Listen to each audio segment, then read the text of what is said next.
Bismillahirrahmanirrahim. Alhamdulillahi rabbil alamin. Wa bihi nasta'inu ala umuri dunya waddin. Wassalatu wassalamu ala asyrafil anbiya'i wal mursalin nabiyyina Muhammadin wa ala alihi wa ashabihi qurral mayamin ila yaumiddin wa ba'd. Ikhwan dan akhwat serta jemaah sekalian, azani Allah wa iyyakum. أحييكم بتحية الإسلام وهي من تحيات أهل الجنة وهي السلام عليكم ورحمة الله وبركاته. وعليكم السلام. Alhamdulillah, segala puji dan puja hanya untuk Allah Subhanahu wa Ta'ala semata. Dengannya Allah Subhanahu wa Ta'ala senantiasa memberikan kita kenikmatan yang dimana Allah Subhanahu wa Ta'ala setelah menciptakan kita kemudian mengumpulkan kita di rumah di antara rumah-rumahnya untuk bersama-sama mempelajari agama kita, untuk bersama-sama thalabatul ilm yang kita berharap dengannya Allah Subhanahu wa Ta'ala mengangkat derajat-derajat kita dan menghapus segala kesalahan-kesalahan kita dan menutup segala aib-aib kita serta menjadikan kita di antara mereka yang mendapatkan kemenangan di dunia dan di akhirat kelak.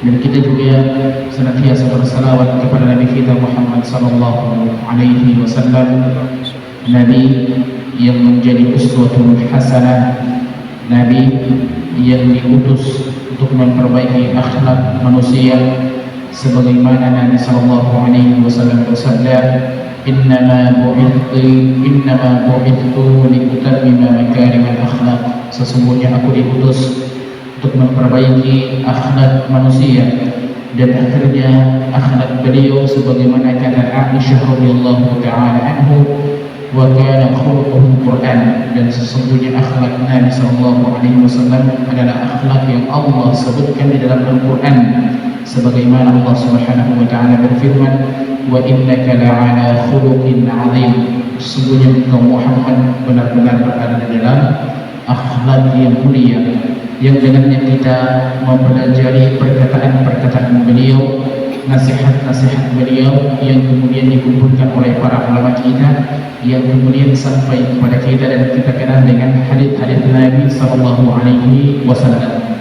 Dan di antara hadis Nabi sallallahu alaihi wasallam pada pembahasan kita di setiap pekan pertama di setiap bulannya, dan kita telah tiba di hadis yang ke-8, dan kita sudah menjelaskan pekan bulan lalu di awal bulan tentang sepenggal dari hadis ini, dan insyaallah kita akan menuntaskan di kesempatan kali ini bi taufiqillah jalla jalaluhu, di mana hadis ini disebutkan oleh Abdullah bin Umar radhiyallahu taala anhuma, bahwasanya Rasulullah sallallahu alaihi wasallam bersabda, umirtu an uqatilan nas hatta yashhadu an la ilaha illallah wa anna Muhammadan Rasulullah wa yuqimus salata wa yu'tuz zakata fa idza fa'alu dhalika 'asamu minni dima'ahum wa amwalahum illa bihaqqil Islam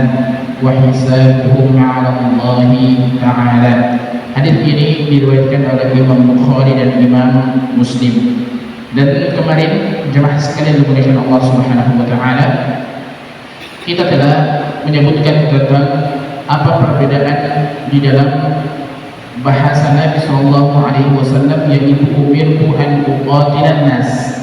Sebagaimana kami sudah menjelaskan kemarin tentang qatala yaqtulu, qatala yuqatilu dengan qatala yaqtulu, dan kita sudah jelaskan panjang lebar tentang perbedaan tasrif yang menyebabkan perbedaan gaya bahasa. Dan kita sudah sebutkan bahwasannya, dan tidak mengapa kita memurojaah kembali, jikalau kita mengatakan qatala yaqtulu dalam wazan fa'ala yaf'ulu di bab 1 dalam ilmu tasrif, yang berarti bunuh dan membunuh. Qatala yaqtulu, membunuh dan membunuh. Jemaah sekalian, ketika menggunakan wazan qatala yaqtulu yang artinya bunuh membunuh, ini bisa saja tanpa ada sebab.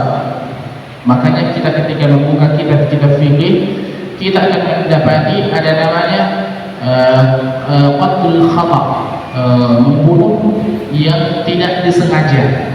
Misalnya ada orang yang akan memanah, pas dia tarik panahnya mungkin kena orang lain dan dia tidak sengaja, maka ini hukumnya adalah membayar darah, kafarat dam, dan tidak serta merta karena dia sudah membunuh orang maka dia harus dibunuh juga, maka kita katakan ini keliru.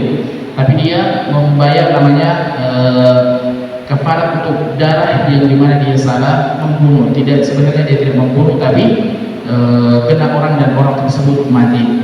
Begitu pula misalnya di dalam peperangan, misalnya dia ingin memanah musuh atau menolak musuh, ternyata musuhnya silih, tidak benar, dan ternyata panah tersebut nyasar, tombak tersebut nyasar, ternyata kena temannya sendiri yang sama-sama muslim. Maka di sini namanya qatlul khata, membunuh, kesalahan membunuh tanpa sengaja. Sedangkan qatala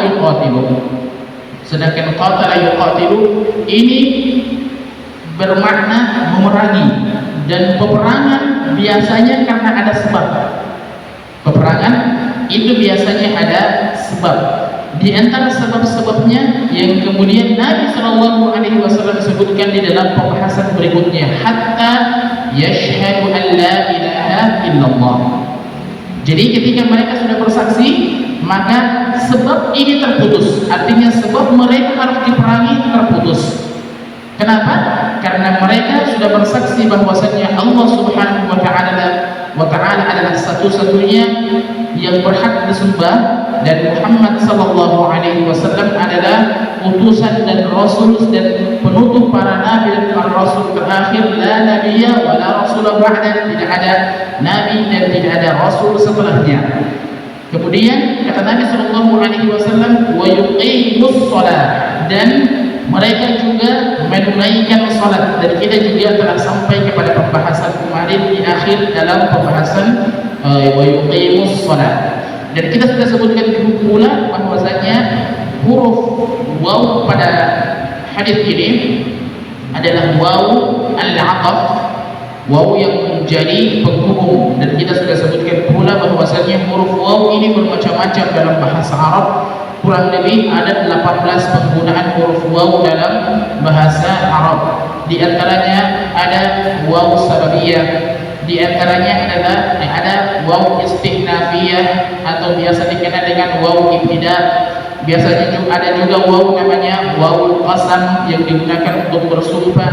Dan di antara waw berikutnya adalah wawul 'athaf, waw yang menjadi penghubung. Ketika masuknya wawul 'athaf dalam suatu kalimat atau suatu penggalan kata, menunjukkan bahwasannya suatu kalimat atau suatu penggalan kata sebelumnya dan setelahnya menjadi satu kesatuan makna yang tidak dapat dipisahkan. Jadi asalnya yashhadu an la ilaha illallah Muhammad Rasulullah adalah masing-masing bersaksi kepada Allah itu sendiri, bersaksi bahwasanya Muhammad sallallahu alaihi wasallam itu sendiri. Tapi ketika munculnya wawu atau yashhadu an la ilaha illallah wa anna Muhammadan Rasulullah, menunjukkan bahwasanya setelah diutusnya Muhammad tidak cukup ketika saya mengatakan saya beriman kepada Allah. Itu tidak cukup. Harus saya bersaksi pula bahwasanya Muhammad adalah utusan Allah. Muhammad adalah utusan Allah. Begitu pula ketika Nabi SAW melanjutkan dengan mengatakan wa yuqimus shalah, dan mereka mendirikan salat, dan mereka mendirikan salat. Maka waw di sini menunjukkan wawul 'athaf yang menunjukkan bahwasanya setiap yang bersaksi bahwasanya Muhammad sallallahu adalah sembahannya dan Muhammad adalah utusannya, maka mereka diberikan satu kewajiban, yaitu kewajiban salat. Inilah fungsi huruf waw dalam bahasa Arab. Maka jangan sampai ada orang mengatakan bahwasanya sudahlah, kalau saya sudah beriman kepada Allah dan Rasulnya, ya tidak usah salat dan lain sebagainya, kan nanti masuk surga juga. Nah, semua umat Muhammad SAW pasti masuk surga. Hanya saja ada orang yang masuk surga tanpa hisab, ada orang yang masuk surga sebelum masuk surga dicuci dulu di dalam api neraka. Makanya tidak heran Nabi Shallallahu Alaihi Wasallam sebagaimana jatuh dari Abdullah ibnu Mas'ud, beliau mengatakan bahwasannya Nabi Shallallahu Shallallahu Alaihi Wasallam pernah berkata, sesungguhnya saya paling mengetahui orang yang terakhir keluar dari neraka dan paling terakhir masuk ke dalam surga. Jadi ada orang yang masuk dulu di dalam neraka, kemudian dilanjutkan ke surga. Dan ada orang yang juga dimasukkan ke dalam neraka, kemudian mereka mendapatkan syafaat-syafaat dari orang-orang saleh, orang-orang saleh. Ada orang dimasukkan ke dalam surga, kemudian mereka mendapatkan syafaat dari anak-anak mereka dan lain sebagainya. Maka begitu pula ketika setiap yang mengatakan saya beriman kepada Allah dan Rasulnya Muhammad Sallallahu Alaihi Wasallam, maka salat menjadi ciri khusus bagi mereka yang bersaksi tersebut. Salat menjadi ciri khusus bagi mereka yang telah mengucapkan dua kalimat syahadat. Dan kita juga sudah sebutkan pula bahwasannya sebagaimana dari jalur Abdullah bin Abbas, bahwasannya ketika Umar bin Khattab radhiyallahu taala anhu lihat bagaimana para sahabat menjaga dengan intibah yang luar biasa terhadap ibadah khususnya salat. Umar bin Khattab radhiyallahu taala anhu sebagaimana kata Abdullah bin Abbas, ketika kami selesai salat yang dimana dipimpin oleh Abdurrahman bin Auf di kala itu, kemudian kami datang dan memberikan sapaan salam kepada Umar bin Khattab. Maka ketika beliau terbangun dalam keadaan sakratul maut, yang paling pertama beliau bertanya adalah, apakah waktu salat sudah masuk? Syuf, bagaimana dahsyatnya para sahabat berintibah dan menjaga betul salatnya. Paling pertama bangun, beliau tidak bertanya apa-apa, tidak bertanya apakah kalian sudah makan, apakah kalian sudah begini dan begitu. Yang paling pertama beliau tanya, apakah waktu salat sudah masuk? Maka Abdullah bin Abbas mengatakan, qadaina salat, kami telah menyelesaikan salat dan kami datang. Maka beliau marah kemudian mengatakan bahwasanya la Islam liman taraka salat, tidak ada Islam bagi orang yang meninggalkan salat. Makanya tidak heran para ulama kita berbeda pendapat bagaimana hukum orang yang meninggalkan salat. Bagaimana hukum orang yang meninggalkan salat, dan perbedaan pendapatnya para ulama kita yang kemudian para ulama mutaakhirin mengatakan bahwasanya ini aib bagi orang yang meninggalkan salat. Kenapa? Karena sebab mereka meninggalkan salat, para ulama kita beda-beda pendapat apakah mereka itu masih Islam atau sudah bukan Islam lagi. Karena apa? Nabi Shallallahu Alaihi Wasallam mengatakan, al-ahdu bainana wa bainal kuffar tarkus salat. Pembatas antara kita dengan orang-orang kafir itu adalah meninggalkan salat. Faman tarakaha faqad kafar. Siapa yang meninggalkan salat maka dia adalah kafir. Hadis inilah yang kemudian sebagian ulama kita mengatakan bahwasanya siapa hadis ini mutlak, dan siapa yang meninggalkan salat baik sengaja atau kesalahan, panas dan sebagainya, maka dia telah kafir.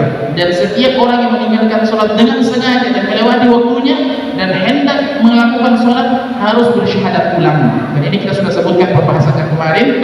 Dan sebagian ulama kita diantaranya dalam mazhab Syafi'i ditafsir, dijelaskan secara rinci menjadi 3 bagian, yaitu orang yang meninggalkan sholat dengan sengaja dan dia tahu bahwasanya sholat itu wajib baginya, maka ini yang dimaksudkan oleh Nabi Shallallahu Alaihi Wasallam, dan dia harus bersyahadat ulang, artinya dia telah keluar dari Islam.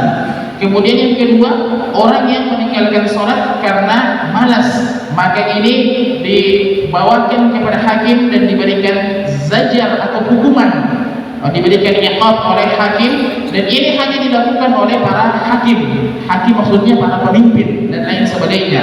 Jadi kalau sebagai masyarakat biasa tapi ketemu orang sholat, jangan langsung kita pergi cambuk dan lain sebagainya, nanti berkelahi ujung-ujungnya. Kenapa? Karena ini indah sultan, orang yang memiliki kekuasaan, misalnya pemerintah atau misalnya paling rendah misalnya desa dan lain sebagainya. Kemudian maka orang ini tidak dihukumi sebagai kafir. Kemudian yang ketiga adalah orang yang tidak tahu tentang kewajiban sholat, dan ini juga tidak dihukumi sebagai orang kafir. Karena apa? Mereka memang orang-orang awam dan tidak tahu tentang para mu'allaf dan lain sebagainya, atau misalnya ada orang sudah masuk Islam dan dia tidak diajarkan tentang Islam tersebut, dia cuma tahu bersyahadat, kemudian setelah itu ditinggalkan begitu saja, maka ini juga tidak dimasuk dalam hukum terhadap orang yang meninggalkan sholat menjadi kafir. Nah, kemudian kita lanjutkan pembahasan kita jemaah sekalian dimuliakan Allah Subhanahu wa taala, berikutnya yaitu wa yu'tunaz zakat, dan mereka mengeluarkan zakat. Uniknya hadis ini jemaah sekalian dimuliakan Allah Subhanahu wa taala, yaitu di mana Nabi sallallahu alaihi wasallam ketika mengatakan wa yuqimus sholata wa yu'tuz zakata, menggunakan yuqimu dan yu'tu. Baik, masya Allah. Di tengah-tengah sini ada mahasiswa Mahat Albir dan Istiba. Kita tanya, yuqimu dengan yu'tu ini kedua-duanya menggunakan fi'il apa? Fadhal. Fi'il apa? Fi'il mudhari', masya Allah. Nah, menggunakan fi'il mudhari'. Fi'il madinya yaitu qama yaqumu atau aqama yuqimu. Jadi di mana Nabi sallallahu alaihi wasallam mengatakan yuqimu berarti dari asal kata aqama yuqimu, menunjukkan bahwasanya dia mendirikan sesuatu tidak hanya sekedar melakukannya, tapi karena ada sebab. Perhatikan dahsyatnya bahasa Nabi SAW. Nabi sallallahu alaihi wasallam tidak mengatakan yaqumus shalah, tapi yuqimus shalah, menggunakan kata aqama yuqimu, dan tidak mengatakan qama yaqumu, tidak mengatakan yaqumus shalah, menunjukkan bahwasanya ketika orang tersebut berdiri dalam sholat itu karena ada sebab. Itu karena ada sebab. Sebab kita sholat maghrib karena masuk waktu maghrib. Dan ini menunjukkan pula bahwasanya sholat tersebut tidak suka-suka hati. Tidak mengatakan, mumpung saya lagi semangat, saya jamak memang sholat 1 tahun ke depan. Nah, jadi tidak bisa. Atau misalnya, mumpung saya lagi semangat, maka subuh 2 rakaat saja tidak cukup, harus 10 rakaat, mumpung lagi semangat. Maka kita katakan tidak bisa.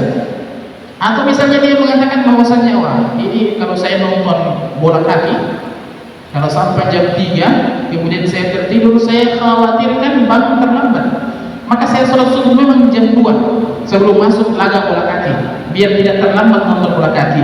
Maka kita katakan ini juga tidak bisa. Kenapa? Karena Nabi Shallallahu Alaihi Wasallam mengatakan yuqimus shalah, dan menunjukkan bahwasanya hal tersebut dia lakukan karena ada sebab, yaitu sebab sholat subuh karena masuk waktu subuh. Dengannya Allah Subhanahu Wa Taala sebutkan dalam surah An-Nisa ayat 103, Inna salata kanat 'alal mu'minina kitaban mawquta. Sesungguhnya salat itu telah diwajibkan terhadap orang-orang mukmin dengan waktu yang telah ditentukan. Dengan waktu yang telah ditentukan. Dan ini juga jemaah sekalian dimuliakan Allah Subhanahu wa taala. Kemudian kata Nabi sallallahu alaihi wasallam tentang salat tersebut, ketika ditanya tentang amalan yang paling afdal, maka beliau mengatakan as-salatu fi waqtiha.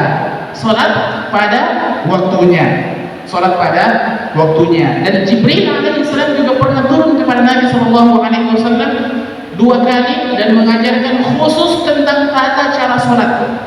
Jibril alaihissalam turun pertama mengajarkan tata cara salat di awal waktu, Kemudian turun lagi kedua kalinya di akhir waktu. Kemudian Jibril alaihissalam mengatakan inilah waktu antara salat-salat maktubah tersebut. Lihat, hanya karena perkara salat saja langsung diajarkan oleh Jibril alaihissalam. Maka jangan sampai ibadah salat tersebut kita lalaikan, waliyadzubillah. Dan ini juga menjadi senggahan dan bantahan terhadap sebagian orang-orang tarekat yang beranggapan bahwasanya kalau kita sudah sampai dalam level ma'rifah sekian dan sekian, maka gugurlah kewajiban salat terhadap kita. Maka kita katakan tidak. Salat akan terus ditunaikan sampai kita ditutupi dengan yang namanya disolatkan.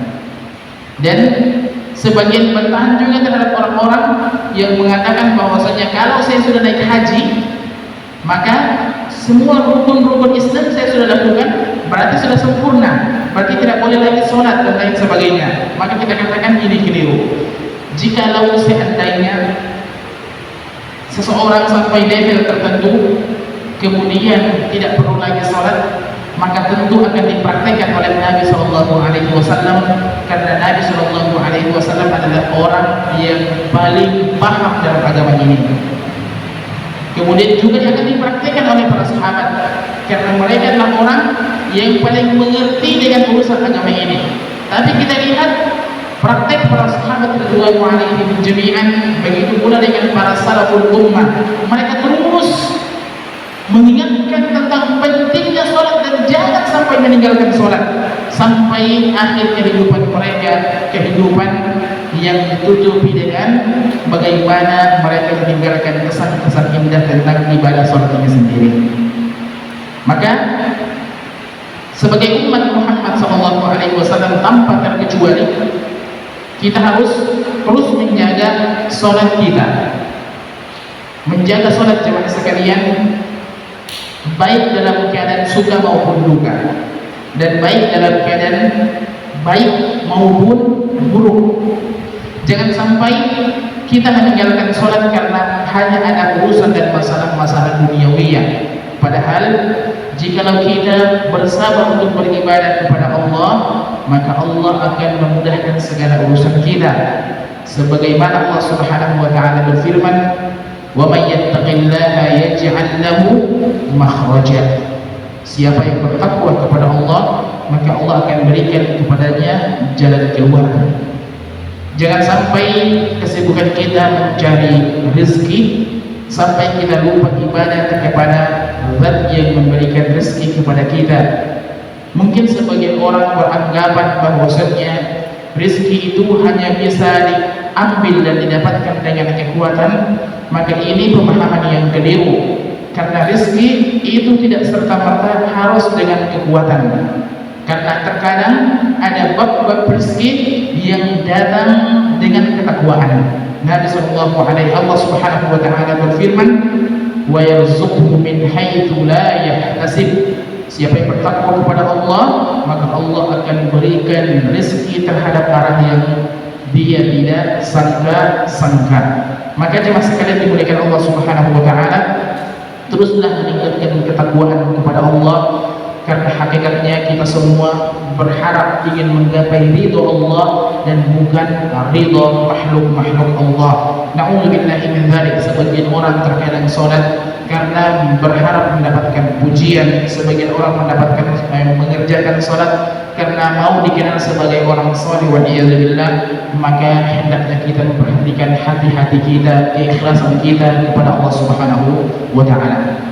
Dan Nabi SAW mengatakan wa yu'tuz zakat, dan mengeluarkan zakat. Mengeluarkan zakat. Lagi-lagi Nabi SAW menggunakan yu'tuz zakat, dan mereka mengeluarkan zakat.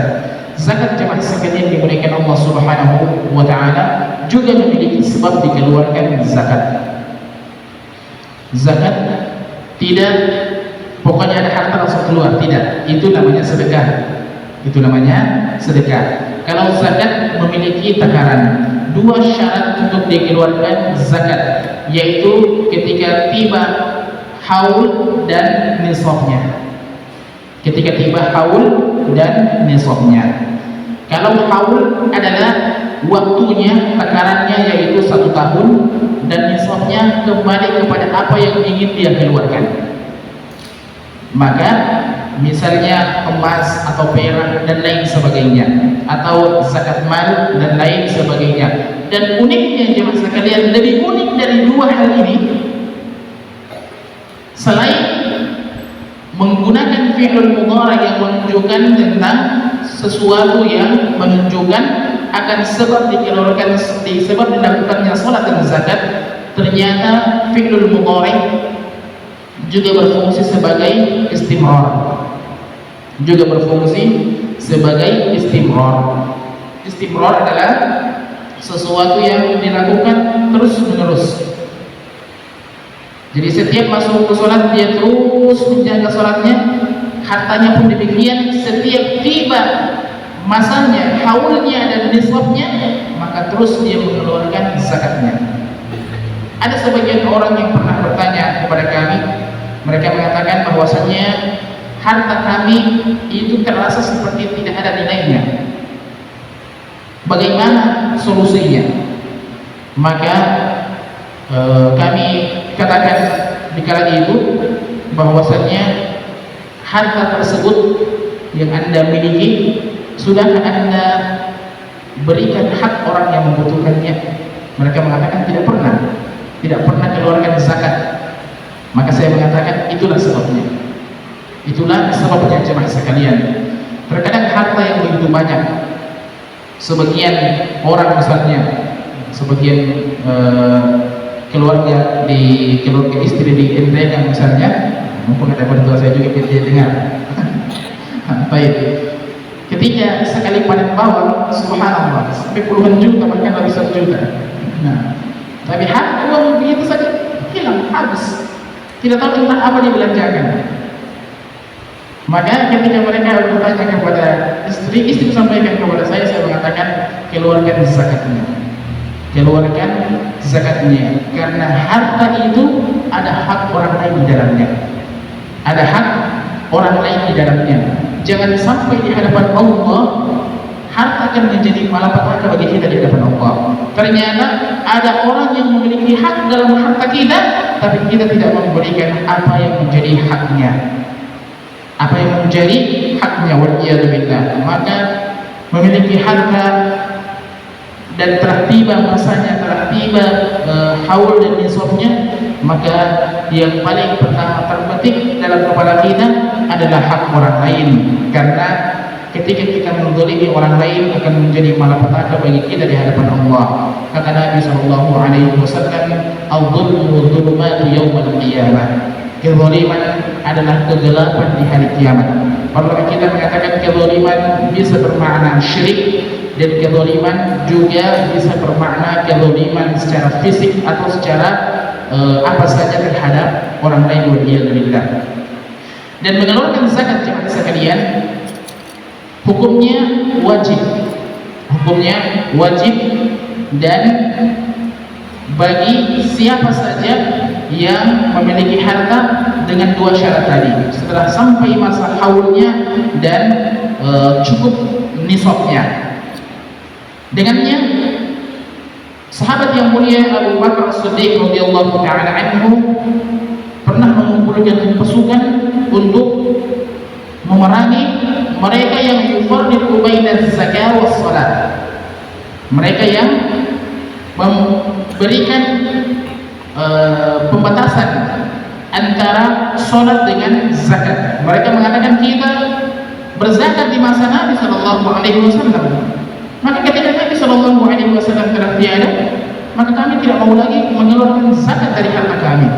Maka Abu Bakar As-Siddiq mengatakan, saya akan memerangi siapa saja yang membedakan antara sholat dengan zakat. Dan inilah yang dipahami oleh para sahabat ridwanu alaihim jami'an tentang kewajiban sholat tersebut. Dengannya seorang ulama hadis bernama Muhammad Rahawiyah, seorang ulama hadis dalam ilmu jarh wa ta'dil, beliau bertanya kepada salah satu gurunya yang juga beliau bertanya kepada salah satu gurunya tentang sebagian orang yang memahami bahwasannya ibadah itu hanya sholat dan puasa saja. Maka beliau mengatakan, kami tidak memahami seperti yang demikian. Siapa yang meninggalkan zakat, siapa yang mengerjakan sholat dan menunaikan puasa dan meninggalkan zakat, maka orang tersebut telah keluar dari agama yang dibawa oleh Muhammad sallallahu alaihi wasallam. Karena Nabi sallallahu alaihi wasallam ketika ditanya oleh Jibril alaihi salam, dan begitu pula dengan hadis yang kita bahas di kesempatan kali ini, ketika beliau menyebutkan urutan-urutan agama ini, di antaranya beliau mengatakan dalam hadis Jibril alaihi salam, beliau mengatakan wa tuqimas shalat wa tu'tiyaz zakat, engkau mendirikan salat dan mengeluarkan zakat. Kau mengerjakan salat dan mengeluarkan zakat. Dan ini kedua-duanya menunjukkan bahwasannya baik hadis ini maupun hadis yang kedua dari pembahasan kita sebelumnya tentang kewajiban zakat, tersebut. Yang kemudian berikutnya jemaah sekalian dimuliakan Allah Subhanahu wa taala, siapa saja yang bersaksi bahwasanya Allah adalah sembahannya dan Muhammad adalah utusannya, kemudian mengerjakan salat dan menunaikan zakat, maka kata Nabi sallallahu alaihi wasallam, fa idza fa'alu dzalik, apabila mereka menunaikan keseluruhannya, artinya baik salat, baik syahadatnya, salatnya, zakatnya, maka kata Nabi sallallahu alaihi wasallam, asamu minni dima'ahu wa amwalahu illa bihaqqil Islam. Maka mereka yang melakukan hal tersebut akan terjagalah darah-darah mereka dan harta mereka dariku, kecuali bihaqqil Islam, dengan hak-hak Islam. Hadis ini jemaah sekalian dimuliakan Allah Subhanahu wa taala, jangan sampai ada yang salah paham mengatakan berarti kita bisa mengambil harta orang lain kalau dia malas keluarkan zakat dengan sesuka hati. Jangan sampai ada yang salah paham seperti ini, waliyadzubillah. Dan hadis ini juga menunjukkan tentang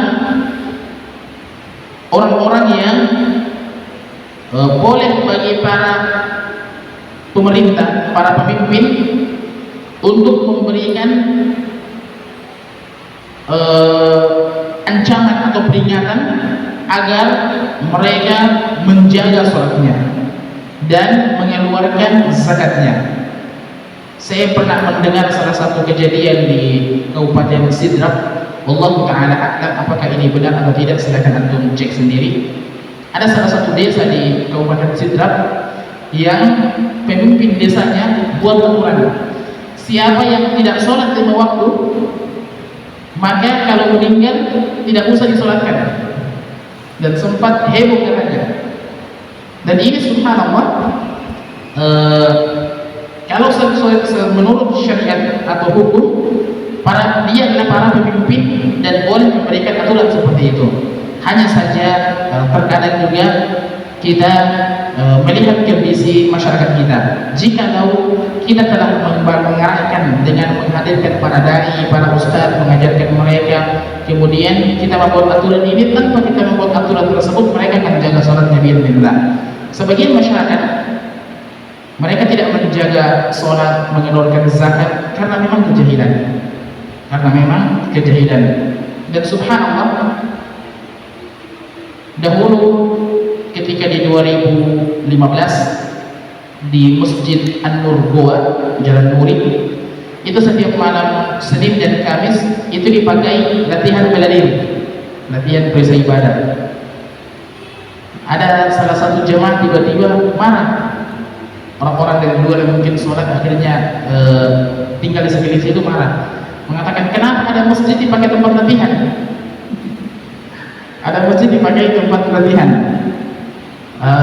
Maka beberapa orang tua tersebut mengatakan tidak apa-apa Pak, karena mereka jaga kebersihannya. Dia mengatakan tidak, pokoknya masjid itu hanya pakai ibadah saja. Maka ketika itu kebetulan kami hadir, saya datangi orang tua tersebut, saya mengatakan bahwasannya tidak masalah Pak kalau masjid dipakai latihan, apalagi yang latih di dalamnya manusia. Dahulu di masa Nabi Shallallahu Alaihi Wasallam, masjid itu dipakai tempat latihan kuda. Naam, tempat latihan kuda. Sebagaimana Aisyah radhiyallahu taala mengatakan, saya pernah bersama Nabi Shallallahu Alaihi Wasallam saya pernah melihat Nabi Shallallahu Alaihi Wasallam mendidik dan mengajarkan para sahabat menaiki kuda dan memanah dari atas kuda-kuda mereka di dalam masjid Nabi Shallallahu Alaihi Wasallam. Jadi masjid jamaah sekalian, masjid jamaah sekalian dimuliakan Allah Subhanahu wa taala, jangan kita kaku dengan rumah-rumah Allah Subhanahu wa taala, karena termasuk juga menjadi bagian dalam meramaikan masjid. Dan ini nasihat kami kepada siapa saja yang mendengar bahwasanya masjid itu bukan hanya dikhususkan untuk sholat dan ibadah sholat saja, tapi juga menjadi boleh digunakan untuk kegiatan apa saja selama kegiatan tersebut tidak bertentangan dengan syariat ini. Dan ini perlu digarisbawahi. Dan ketika seorang telah menjaga semua tersebut, maka harta mereka dan darah-darah mereka itu terjaga kecuali hak-hak Islam, kecuali karena hak-hak Islam. Dan ini ada kaidah penting di sini, bahwasanya seseorang tidak boleh menyakiti orang lain kecuali ada sebab.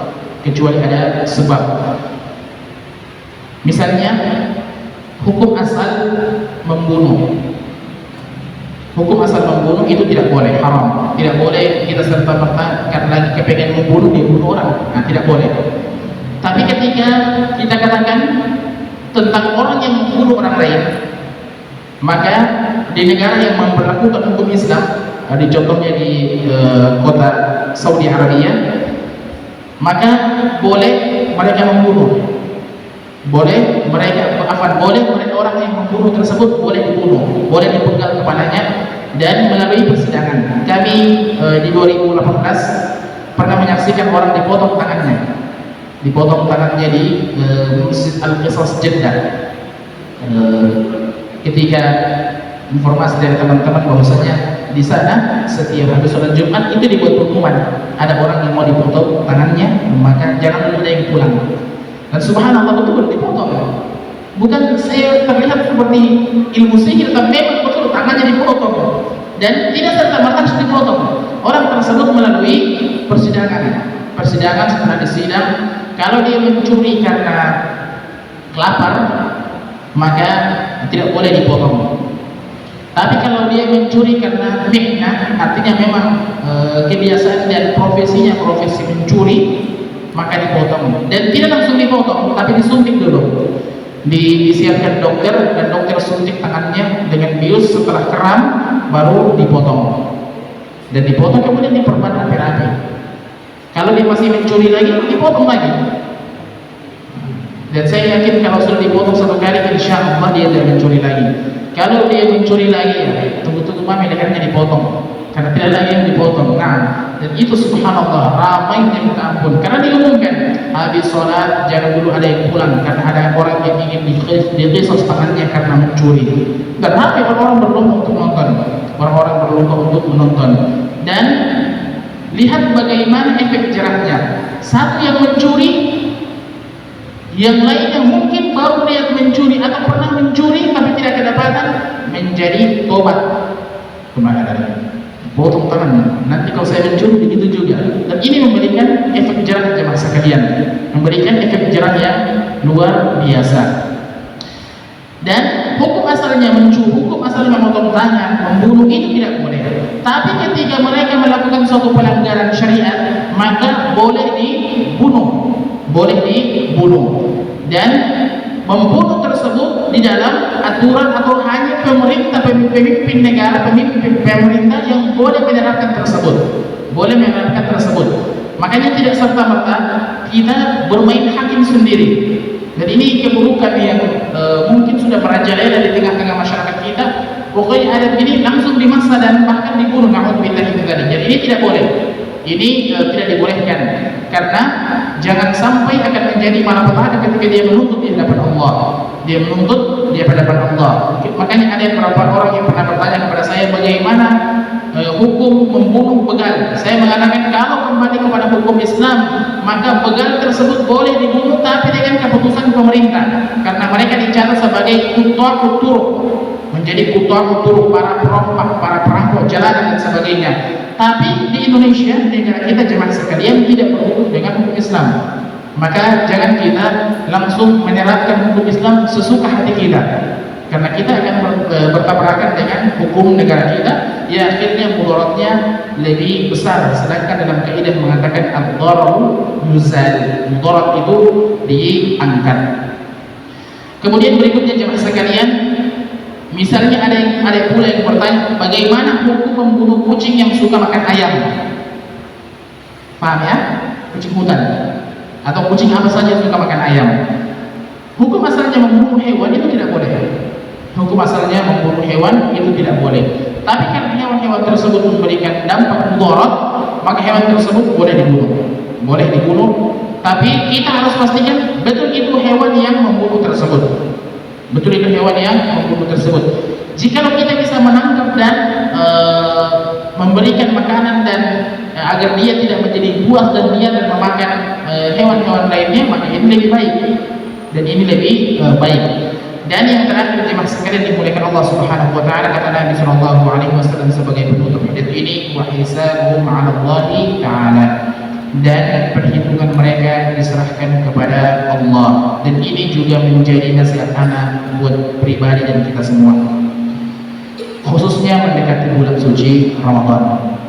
Sebagian orang yang alhamdulillah dengan taufik dan hidayah dari Allah, mereka menjaga salat lima waktunya.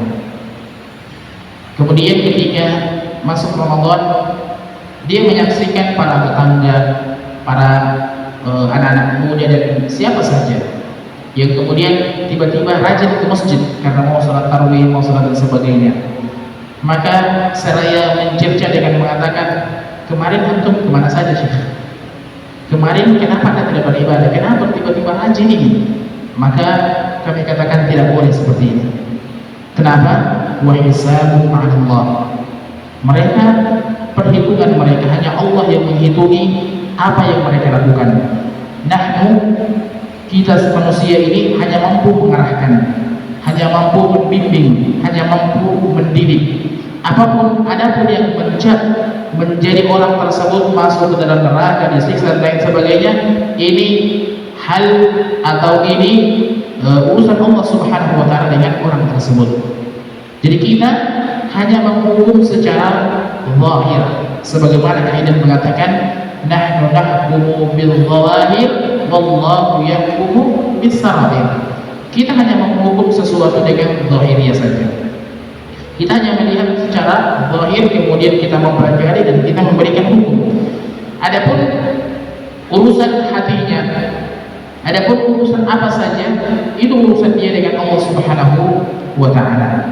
Maka ketika kita mendapati sebagian orang mulai dekat dengan masjid, jangan justru kita menjadikan diri kita seperti orang yang sudah benar, dan bahkan alhamdulillah seolah kitalah yang penentu antara kesuksesan mereka tentang akhirat atau tidak, waliyadzubillah. Maka jangan menjadi seorang muslim yang bijak. Jangan sampai kita menjadi orang yang mudah mencela dan lain sebagainya, karena hakikatnya kita juga tidak mau dicela. Maka ketika kita tidak ingin dicela, maka jangan pula kita juga memulai dengan mencela. Hari ini ketika kita mencela orang lain, maka tunggu-tunggulah kita akan dicela oleh orang lain. Hari ini ketika kita menghina orang lain, maka tunggu-tunggulah kita akan dihina oleh orang lain. Nabi sallallahu alaihi wasallam pernah mengatakan kepada sahabat yang mulia Khalid bin Walid, mengatakan, janganlah engkau mencela dan menghina orang tuamu. Maka Khalid mengatakan, ya Rasulullah, bagaimana mungkin saya bisa mencela kedua orang tuaku? Maka Nabi SAW mengatakan, hakikat orang yang mencela kedua orang tuanya adalah orang yang mencela kedua orang tua orang lain. Dia mencela kedua orang tua orang lain, akhirnya orang tuanya pun dicela. Maka jangan sampai kita menjadi hakim terhadap orang lain, jemaah sekalian dimuliakan Allah Subhanahu wa taala, dan ini perlu dicatat baik-baik. Jangan jadikan diri kita sebagai hakim terhadap orang lain. Cukuplah kita mengoreksi dan mengarahkan diri kita serta memperbaiki kekurangan-kekurangan kita. Wa hisabuhum 'ala Allah, dan perhitungan mereka dan perhitungan kita akan kembali kepada Allah Subhanahu wa taala. Barakallahu fikum. Wassallallahu ala nabiyina Muhammadin wa ala alihi wa sahbihi ajma'in. Sudah masuk waktu ya? Baik, atau mau bukan saya tanya jawab, silakan. ada pertanyaan kita cukupkan. Assalamualaikum warahmatullahi wabarakatuh.